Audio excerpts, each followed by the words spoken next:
नमस्कार, मैं हूं शशि तुषार शर्मा। आज तक गुजरात के स्पेशल बुलेटिन में यूके, यूएस और कनाडा समेत सभी अंतर्राष्ट्रीय दर्शकों का स्वागत है। आज हम आपको दिखाएंगे गुजरात में राहुल गांधी ने कैसे किए बीजेपी पर ताबड़तोड़ वार, नवसारी में क्या है चुनावी माहौल और वडोदरा में क्या सोच रहे हैं first time voter. Ground report आपको दिखाएंगे। इसके अलावा बताएंगे कि गुजरात एटीएस ने कैसे पकड़ ली है 602 करोड़ रुपए की ड्रग्स। इस बुलेटिन में हर बड़ी और अहम खबर होगी, लेकिन सबसे पहले आप देख लीजिए हेडलाइंस।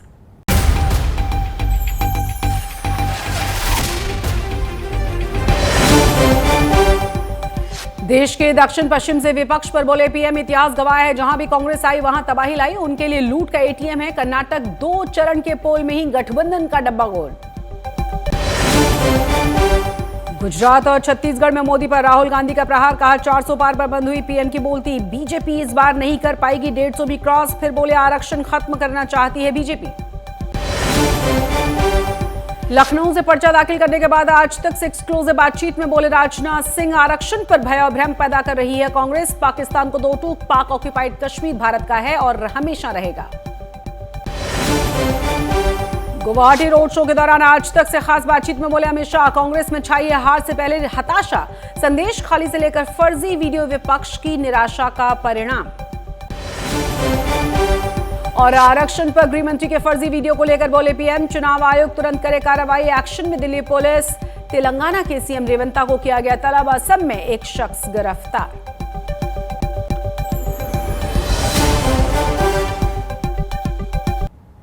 अब आपको नवसारी लिए चलते हैं। ये सीट साल 2008 में परिसीमन के बाद अस्तित्व में आई थी।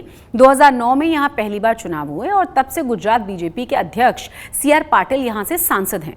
सीआर पाटिल जीत की हैट्रिक लगा चुके हैं, अब चौथी बार चुनाव मैदान में उतरे हैं। इस बार नवसारी में क्या है चुनावी माहौल और क्या है नवसारी की जनता के बड़े मुद्दे, इस रिपोर्ट के जरिए देखिए।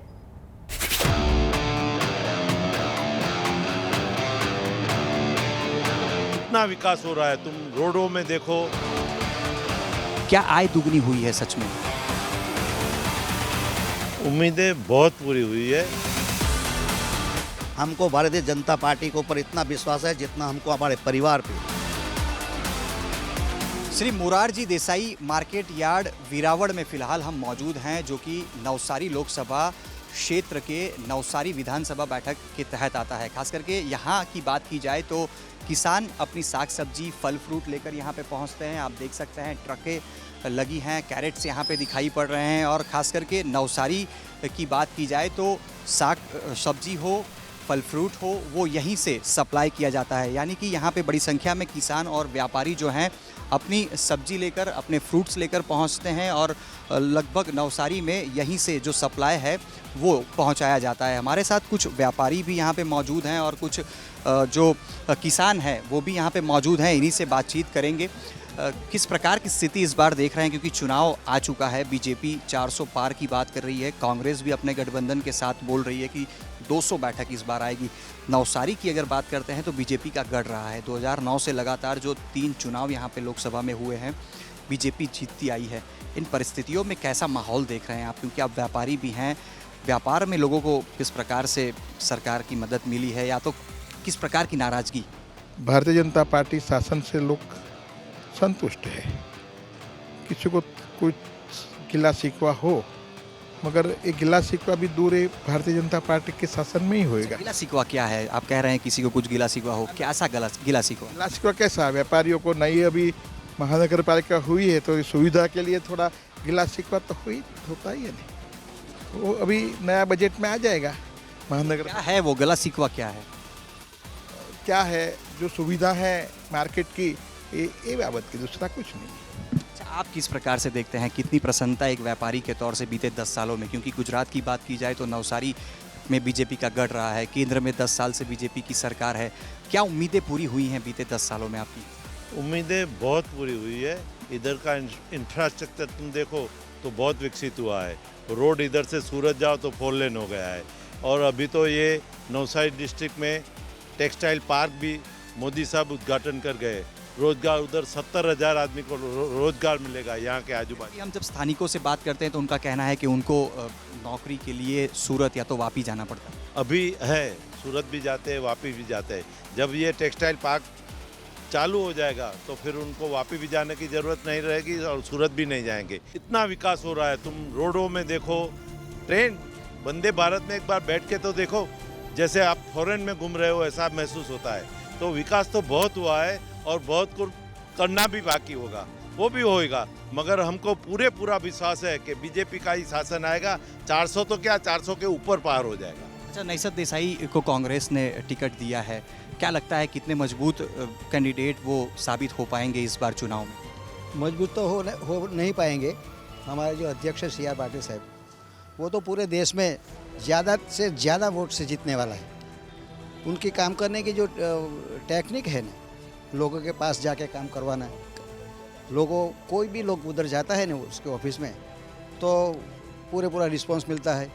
किसानों के लिए, आम आदमी के लिए उनके पास बड़ी बड़ी योजनाएं हैं, खुद बनाते हैं और खुद मददरूप होते हैं।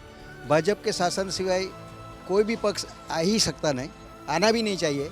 जिस प्रकार से व्यापारी और किसान हमारे साथ मौजूद हैं, उनका कहना है कि जो बीते दिनों में अलग अलग योजनाएं भी चली हैं उससे वो कहीं ना कहीं प्रसन्न जरूर हैं और जो भी कुछ काम बाकी है वो मोदी सरकार के माध्यम से पूरा होगा। लेकिन जिस प्रकार से नैसद देसाई भी चुनावी मैदान में हैं, अपना चुनाव प्रचार कर रहे हैं, देखना ये होगा कि जब 7 मई को चुनाव होना है, मतदान होना है, ऐसे में नैसद देसाई कितने भारी CR पाटिल के खिलाफ साबित हो पाते हैं।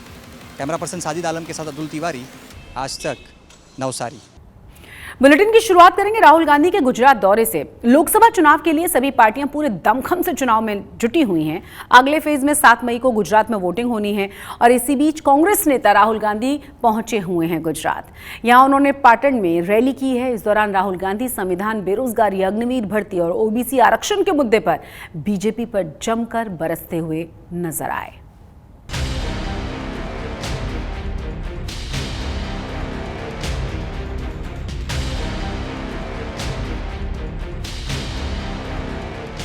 पीएम नरेंद्र मोदी और गृह मंत्री अमित शाह का गृहराज गुजरात बीजेपी का सबसे मजबूत किला है। पिछले 2 टर्म यानी 2014 और 2019 में बीजेपी ने गुजरात की सभी 26 लोकसभा सीटें जीती हैं। इस बार भी बीजेपी गुजरात में क्लीन स्वीप के इरादे से उतरी है, लेकिन इस बार कांग्रेस ने भी बीजेपी के गढ़ में सेंध लगाने के लिए पूरा जोर लगा दिया है। प्रियंका गांधी के बाद आज राहुल गांधी गुजरात पहुंचे। यहाँ उन्होंने पाटन में एक बड़ी चुनावी रैली को संबोधित किया और बीजेपी पर हमलों की बौछार कर दी। राहुल गांधी ने कर्ज माफी से लेकर बेरोजगारी और अग्निवीर भर्ती तक का मुद्दा उठाया और संविधान को खतरे में बताया। हमने किसानों का कर्जा माफ किया था, आपको याद होगा, यूपीए की सरकार थी। अगर आप 25 बार हिंदुस्तान के किसानों का कर्जा माफ करो, मतलब 25 साल के लिए हर साल माफ करो, तब 16 लाख करोड़ रुपए बनता है। छोटे व्यापारियों को खत्म कर दिया, स्मॉल मीडियम बिजनेस को खत्म कर दिया, नोटबंदी की, गलत GST लागू की। आज सच्चाई है कि इस देश में युवाओं को रोजगार नहीं मिल सकता। 45 साल से सबसे ज्यादा बेरोजगारी हिंदुस्तान में आज है, यह सच्चाई है। हिंदुस्तान में सबसे बड़े मुद्दे कौन से हैं? बेरोजगारी, महंगाई, भागीदारी, यही है ना मुद्दे। किसानों की स्थिति आप मुझे बताओ, मीडिया में आपने बेरोजगारी की बात कब सुनी? गुजरात में राहुल गांधी ने आरक्षण के मुद्दे पर बीजेपी पर जुबानी वार किए।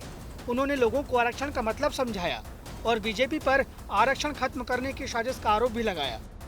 कि लोग कहते हैं कि हम आरक्षण खत्म कर देंगे और फिर बयान आते हैं नहीं, हम आरक्षण के खिलाफ नहीं है। ठीक है, आरक्षण का मतलब क्या है? सबसे पहले कि देश में गरीबों की, दलितों की, आदिवासियों की, पिछड़ों की भागीदारी होगी। यह है मतलब कि देश में जो सत्ता है, जो धन है, उसे न्याय के साथ बिना अन्याय बांटा जाएगा। रिजर्वेशन का यह मतलब है। रिजर्वेशन को खत्म करने का तरीका प्राइवेटाइजेशन, राहुल गांधी के आरोपों पर पीएम मोदी ने जोरदार पलटवार किया है। पीएम ने कर्नाटक का जिक्र किया और कांग्रेस पर SC/ST के आरक्षण का हिस्सा मुसलमानों को देने का आरोप लगाते हुए तगड़ा काउंटर अटैक किया है। देश में SC/ST के अधिकार भी सुरक्षित नहीं है। एक और बीजेपी सरकार ने कर्नाटका में तलवारा समुदाय को ST का दर्जा दिया था। कर्नाटका में 3 लाख से ज्यादा परिवारों को हक्कू पत्र दिए गए, लेकिन कर्नाटका में कांग्रेस ने संविधान बदलने, SC/ST OBC का हक छीनने का अभियान शुरू किया है। अब आपको मिलवा देते हैं वडोदरा के फर्स्ट टाइम वोटर से। वो किसको चखाएंगे जीत का स्वाद और क्या है उनके चुनावी मुद्दे? संवाददाता अतुल तिवारी की एक ग्राउंड रिपोर्ट देखिए आप।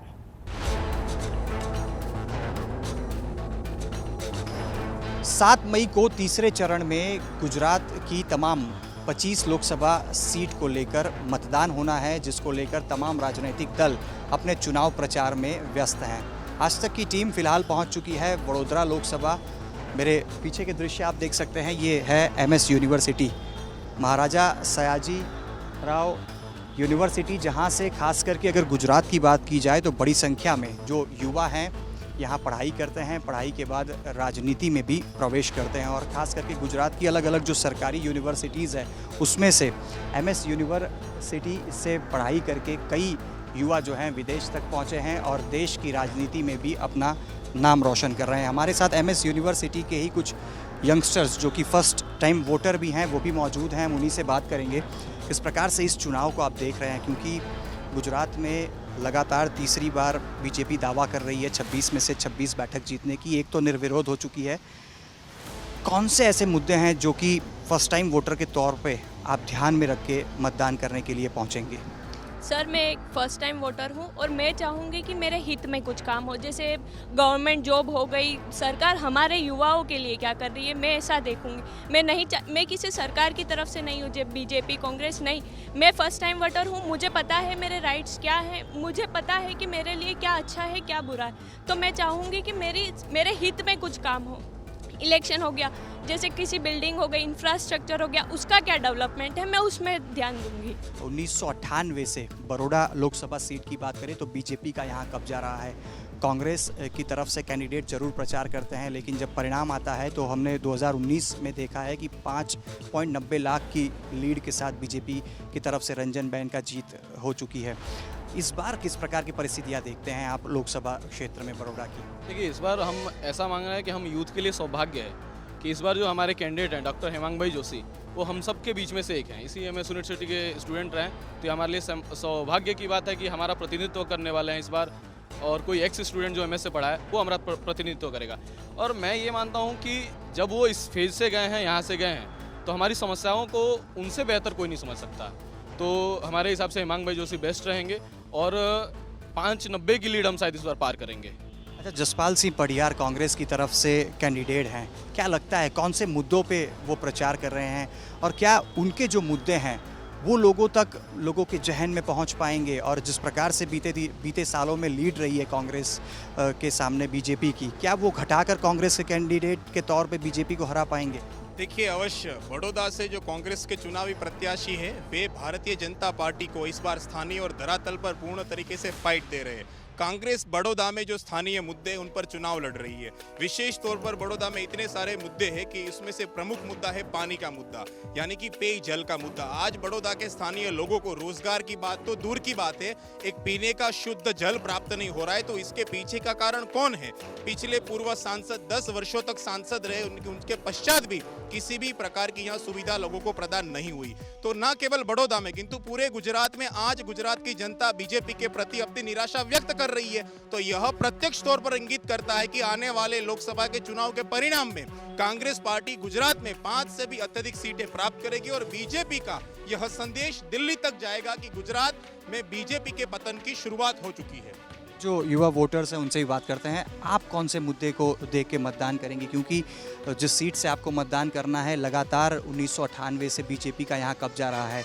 कांग्रेस कौन से मुद्दे को लेकर यहाँ मैदान में है, और आपको क्या लगता है कि क्या कांग्रेस के जो मुद्दे हैं, खास करके अगर राहुल गांधी की बात की जाए या आपके स्थानीय जो कैंडिडेट हैं उनकी बात की जाए, तो क्या वो आकर्षित युवाओं को करने में सफल हो पा रहे हैं? जहाँ तक मैं अपने अकॉर्डिंग बताऊँ तो मुझे लगता है कि जो कांग्रेस है उसके चलते यहाँ पर मतलब कुछ चीज़ें ऐसी है जो डेवलप हुई है और कुछ चीज़ें ऐसी है जहाँ पर हमें बहुत कम देखने को मिला है। जैसे कि कहीं रोड सड़क की बात करें हम लोग तो कहीं ग्रामीण जगहों में सड़क का बहुत कम ये रहा है कि लोगों को आने जाने में बहुत दिक्कतें आ रही है उससे। तो यहाँ मुझे लगता है कि उस तरफ कम ध्यान दिया गया है सड़कों की तरफ। आपको लगता है डेवलपमेंट भी एक मुद्दा होता है, जैसे इन्होंने कहा कि सड़कों का जो विकास है, खास करके वैसे तो युवा होते हैं तो रोजगारी की बातें होती हैं, अगर परिवार में अगर हम देखते हैं तो महंगाई की एक चर्चा होती है, क्या ये सारे भी मुद्दे होते हैं? क्योंकि बीजेपी की तरफ से रोजगारी और महंगाई को लेकर सीधे तौर से इस बार न मैनिफेस्टो में कोई बात कही जा रही है, ना कहीं कोई बात की जा रही है, लेकिन कांग्रेस लगातार इन्हीं मुद्दों पर अपना प्रचार कर रही है। जी, as a first time voter I strongly believe कि मेरी एक्सपेक्टेशन मेरे लीडर से यही रहेगी कि वो यूथ के प्रॉब्लम्स को एड्रेस करें, ठीक है, हमसे कनेक्टेड रहे, हमारी प्रॉब्लम्स क्या है उन्हें पता होना चाहिए, और एज अ वुमेन के राइट्स के लिए काम करें। गुजरात में चुनाव को लेकर जनता का जोश आपने देख ही लिया, लेकिन मतदान को उत्सव को सफल बनाने की जिम्मेदारी जिसके कंधों पर होती है वो है चुनाव आयोग। पिछले 2 चरणों में वोटिंग परसेंटेज में आई कमी को देखते हुए चुनाव आयोग ने वोटर्स में जागरूकता बढ़ाने की बड़ी कोशिश की है। गुजरात में शहर शहर वोटिंग अवेयरनेस के कई तरह के प्रोग्राम्स और इवेंट्स किए जा रहे हैं ताकि वोटिंग परसेंटेज को बढ़ाया जा सके।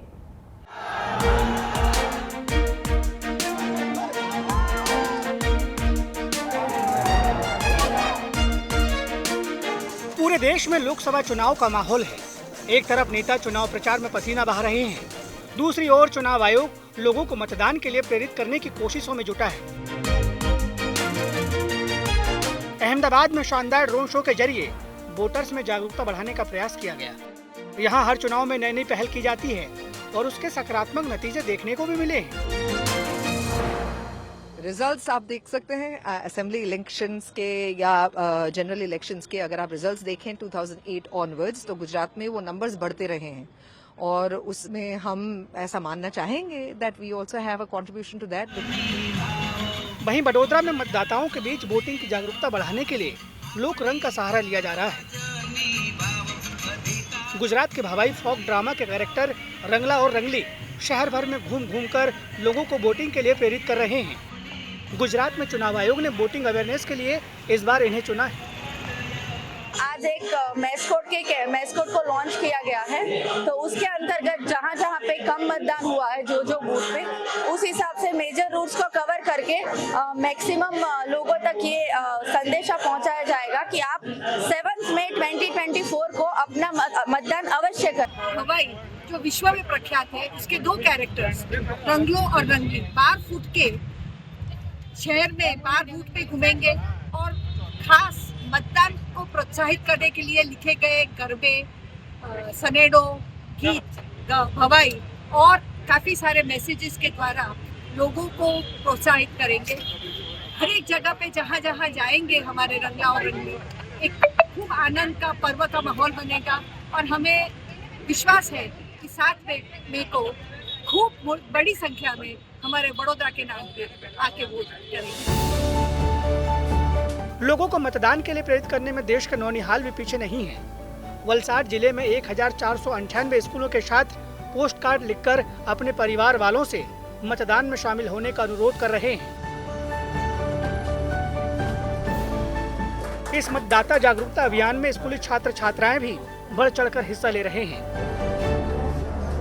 यूनिक इनिशिएटिव का एक इसका इम्पैक्ट ये होगा कि पेरेंट्स से क्यूरियोसिटी जनरेट करेंगे, पेरेंट्स और बच्चों में एक वोटिंग के इम्पोर्टेंस और वोटिंग के संबंध में एक क्यूरियोसिटी जनरेट होगी।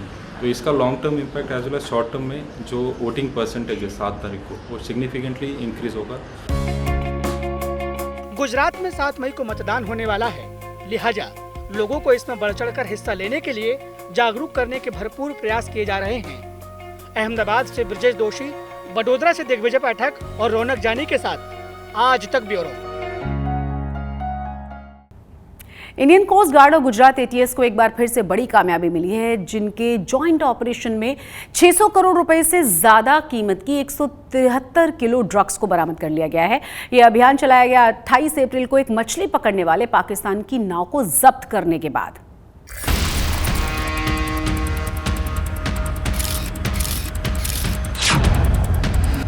पाकिस्तान की बड़ी साजिश हुई नाकाम।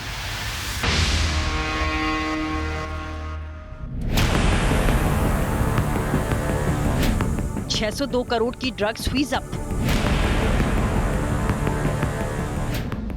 समंदर के रास्ते पड़ोसी देश पाकिस्तान से 602 करोड़ की ड्रग्स की खेप भारत पहुंचाई जा रही थी। ये ड्रग्स कंसाइनमेंट पाकिस्तान से श्रीलंका के लिए रवाना किया गया था, लेकिन गुजरात एटीएस ने भारतीय कोस्ट गार्ड के साथ मिलकर पाकिस्तान के अरमानों पर पानी फेर दिया और ड्रग्स की बड़ी खेप जब्त की। साथ ही सुरक्षा एजेंसियों की टीम ने 14 पाकिस्तानी नागरिकों को भी गिरफ्तार किया है। पाकिस्तानी फिशिंग बोट अल रजा पे कुल 14 लोग जो सब पाकिस्तान के हैं वहाँ मौजूद थे। ये सब बलूचिस्तान पाकिस्तान के रहवासी हैं। उनको डिटेन किया गया और अल रजा फिशिंग बोट की सर्च एंड सीजर जो होती है नियम के मुताबिक वो की गई। गुजरात एटीएस के अधिकारियों को इनपुट मिला था कि पाकिस्तान का हाजी असलम पाकिस्तानी फिशिंग बोट से ड्रग्स का कंसाइनमेंट भारतीय जल सीमा से तमिलनाडु की ओर ले जाने वाला है। इसके बाद गुजरात एटीएस की टीम ने एनसीबी के साथ मिलकर एक साझा टीम बनाई, जो भारतीय कोस्ट गार्ड के जहाज पर जा पहुंची। ऑपरेशन को सफल बनाने के लिए भारतीय तटरक्षक जहाजों और विमानों को मिशन पर तैनात किया गया था।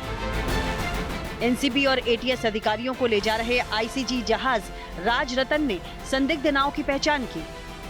इसके बाद नशीली ड्रग से लदी इस नाव में कोई एक्टिविटी हो पाती, इससे पहले ही कोस्ट गार्ड ने उन्हें अपनी कस्टडी में ले लिया। हमारी टीम अल रजा के पास पहुंची, उसको चैलेंज किया, जिसे देखकर उसके अंदर जो लोग थे उनके पास जो कंसाइनमेंट थे वो लोग नदी में समुद्र में फेंकना शुरू कर दिए। बहुत ही बहादुरी से एंटी टेररिस्ट स्क्वाड के ये 2 अधिकारी, पुलिस इंस्पेक्टर निखिल ब्रह्मभट्ट और पीएसआई मनीष पटेल और इंडियन कोस्ट गार्ड के अधिकारी ने इस पूरे चैलेंज को स्वीकार किया और पूरे सर्कमस्टेंसेस को देख के इंडियन कोस्ट गार्ड के तरफ से फायरिंग करने की ज़रूरत पड़ी। फायरिंग करने के बाद अल रजा के जो ऑक्यूपेंट्स थे उन्होंने सरेंडर किया। ये operation Gujarat ATS, Indian Coast Guard, Narcotics Control Bureau और गुजरात पुलिस के बेहतरीन तालमेल की बदौलत सफल हो पाया। अरब सागर में पोरबंदर के पश्चिम में पाकिस्तानी नाव को पकड़ा गया है। पाकिस्तानी बोट अल रजा से 78 पैकेट ड्रग्स बरामद की गई, जिसका वजन 86 किलोग्राम बताया जा रहा है। हालांकि ये कंसाइनमेंट भारत के लिए नहीं था, ये भारतीय जल सीमा से होते हुए श्रीलंका पहुंचाना था, पर गुजरात एटीएस के मजबूत नेटवर्क के चलते उसे पकड़ने में सफलता मिली। जो हीरोइन था, ये हीरोइन गुजरात के लिए नहीं था, ये हीरोइन इंडिया के लिए भी नहीं था। ये हीरोइन जो था, ये कंसाइनमेंट जो था, ये श्रीलंका के लिए था। लेकिन आज मुझे इस बात का गर्व है और खुशी है कि एंटी टेररिस्ट स्क्वाड के अधिकारियों का जो इन्फॉर्मेशन नेटवर्क है वो इतना स्ट्रांग हो गया है कि भले हमारे यहाँ का रिसीवर न हो, लेकिन सिर्फ हमारे दरिया का अगर उपयोग किया जा रहा है तो हमें इस तरह की इन्फॉर्मेशन मिल जाती है और इस इन्फॉर्मेशन के ऊपर से सफलतापूर्वक इस तरह की कार्यवाही हम लोग करने में सफल हो रहे हैं। इस ऑपरेशन में पाकिस्तानी बोट में सवार मास्टरमाइंड नजीर हुसैन फायरिंग में घायल हुआ, जिसका इलाज करवाया गया। एटीएस और भारतीय कोस्ट गार्ड की सजगता की वजह से पिछले 3 सालों में 11 ऐसे सफल ऑपरेशन हुए हैं, जो ये बताते हैं कि भारतीय सुरक्षा एजेंसियों के मजबूत नेटवर्क की बदौलत भारतीय जल सीमा से अब कोई भी नशीले पदार्थों की हेराफेरी मुमकिन नहीं है। पड़ोसी देश चाहे नशे के कारोबार की जितनी साजिश रच ले, हमारी सुरक्षा एजेंसियां आगे भी ऐसी ही सर्जिकल स्ट्राइक को अंजाम देती रहेंगी।